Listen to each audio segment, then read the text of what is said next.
Cual remolinos contra la roca son los bucles del tiempo. C'est un haïku, 17 syllabes. C'est comme un petit moment d'éternité en 17 syllabes, comme une image, une vision, une photographie. C'est ainsi que les Japonais conçoivent la poésie et c'est une chose que je trouve très, très intéressante. Ces petits haïkus n'étaient pas présents dans le roman au début, mais il faut peut-être que je raconte un peu l'histoire. C'est l'histoire d'un facteur qui s'appelle Bilodeau, qui vit à Montréal. Ce facteur est très dédié à son travail, mais il a un secret. C'est un facteur indiscret qui parfois lit certaines lettres, les emporte chez lui, les ouvre à la vapeur et les lit avec curiosité. C'est ainsi qu'il tombe sur les lettres d'une femme qui s'appelle Ségolène. Et ces lettres lui paraissent très mystérieuses parce que chacune de ces lettres n'est composée que d'un seul petit poème japonais, un seul petit haïku. Et ces petits poèmes fascinent Bilodeau.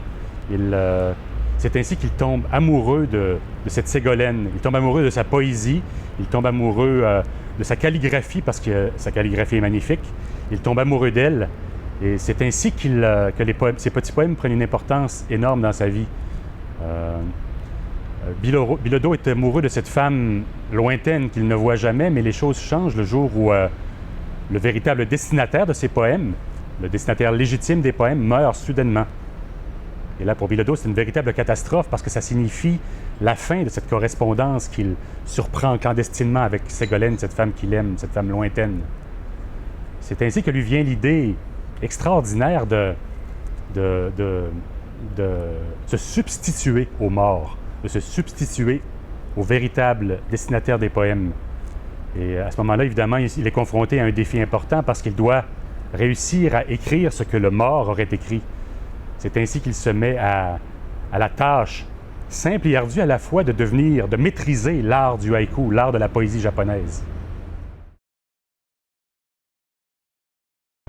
C'est un personnage assez étrange. C'est un être solitaire. Il vit seul à Montréal avec son poisson rouge qui s'appelle Bill.